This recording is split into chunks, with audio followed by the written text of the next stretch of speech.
Hey guys, my name is Soaches and today I'll be making a Spiky Yin-Yang from Rayman 1. I started by grabbing some old newspapers and turned it into a small ball.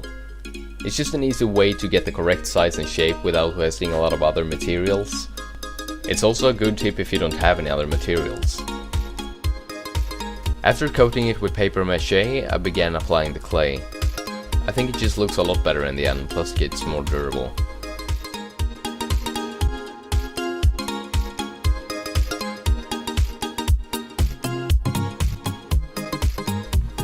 Leaving it to dry gets it a bit rough, but considering how small it was, it didn't crack, so I just began sanding it right away, trying to get it as round as possible.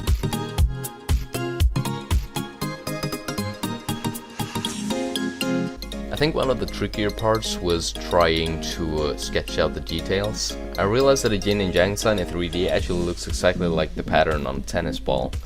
The hard part was basically just trying to make sure everything was symmetrical.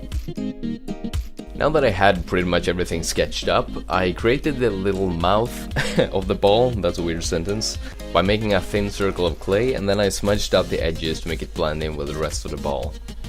Instead of black and white, the yin and yang from Rayman is actually white and sort of a dark gray color. I don't know why, but I think it's so you're supposed to be able to see the black pupil in the darker eye.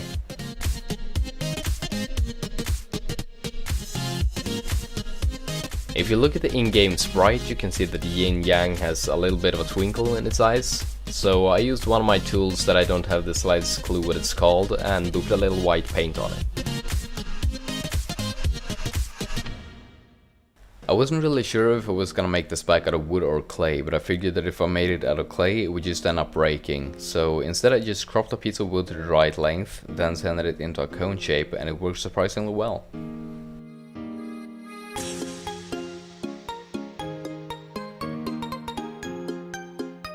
Instead of gluing it on right away, I had a hole drill into both objects, and I created sort of a dowel by inserting a toothpick into the spike and gluing it to the ball.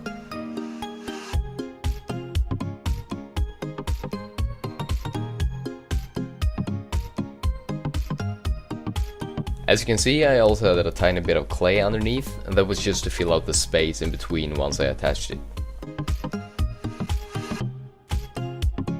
When it was time to paint the spike, I coated it with some white paint first.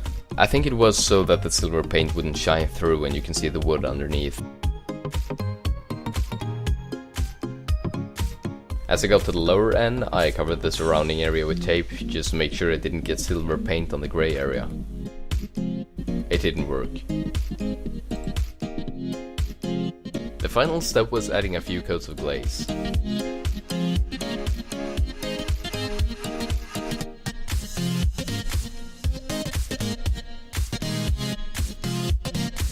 So there you have it guys, a Spiky Yin-Yang from the first Rayman game.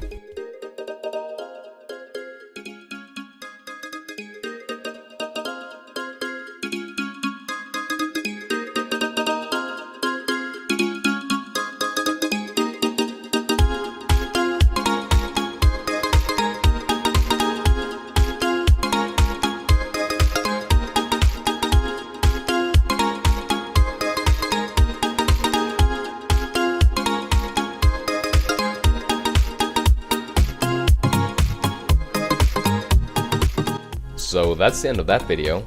Thank you so much for watching, it feels great to be back. If you enjoyed this video, you can subscribe for more, and if you have any ideas for new projects, you can leave them in the comment section below. Take care guys, and I'll see you next time.